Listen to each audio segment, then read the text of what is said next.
Hello, my name is Zoe Hendon and I'm Head of Collections here at the Museum of Domestic Design and Architecture, which is part of Middlesex University. Today we're looking at some Japanese stencils from the Silver Studio collection and thinking about the way they influenced the Silver Studio's output in the 1890s. The Silver Studio was a commercial design studio which was opened in 1880 by Arthur Silver. He and the other designers that he employed designed wallpapers and textiles for the mass market. They gathered design ideas from all sorts of places and translated those ideas into the sort of things that people wanted to buy to decorate their homes. In the 1880s and 90s, the Silver Studio sold their designs to many different clients, including companies like Liberty and Sanderson's. The Silver Studio kept good records of its clients by means of photographic albums and daybooks. As well as the designs that the Silver Studio created, the Silver Studio collection also contained much of their design reference. In other words, the material that they kept around them to use as inspiration. These include just under 400 Japanese stencil plates, also known as Katagami.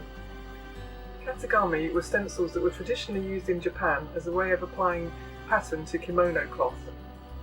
Westerners first encountered Katagami at the end of the 19th century when Japan opened up for the first time. At the time, Katagami were little regarded in Japan, so they were quite cheap. We don't know exactly how Arthur Silver acquired his collection of Katagami, but it's possible that he bought them at the London store Liberty in the 1880s.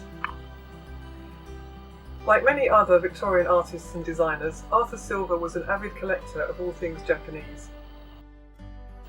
Westerners saw Katagami as a cheap way of consuming Japanese art. As a result, many were collected by people from Europe and brought back to collections in art schools and also in design companies such as the Silver Studio. The Silver Studio used some of the Katagami as inspiration for their wallpaper and textile designs. It seems that the designers who worked for the Silver Studio created direct prints of some of the Katagami as a way of becoming familiar with the motifs and techniques, but they didn't fully understand how they were used in their Japanese context. They created prints by applying ink through the stencils rather than the traditional Japanese resist method. Whether or not they understood how these stencils would have been used in Japan, it seems that the Silver Studio designers were inspired by the idea of stenciling in general. In the early 1890s, Arthur Silver developed a new business venture with businessman Alexander Rottmann. Rottmann was also an avid collector of all things Japanese, as well as a businessman and importer. Together, Rottmann and Silver decided to try to develop a range of stenciled wall coverings using Japanese ideas but aimed at a British market. The stencil decorations were exhibited at Rottmann's showrooms in Garlick Hill, London in 1895.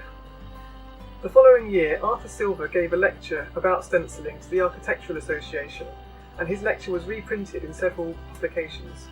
Most critics approved of this new venture, but some criticised it for blurring the distinction between craft and mechanisation. Not everyone was happy about it. The intention was that these wall coverings could be used instead of wallpaper.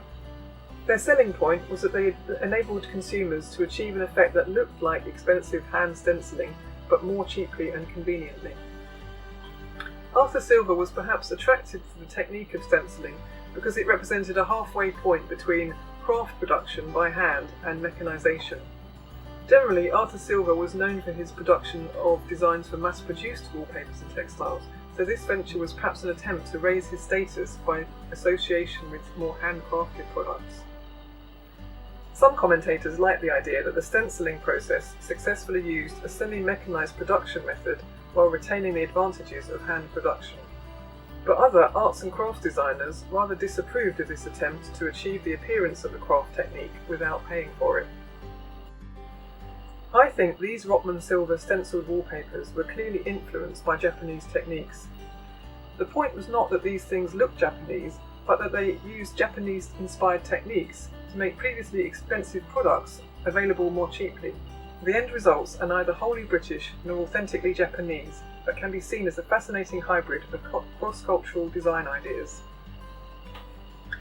Thanks for watching this short video about the Silver Studio collection at the Museum of Domestic Design and Architecture. There's much more to see, so please have a look at our website www.moda.mdx.ac.uk.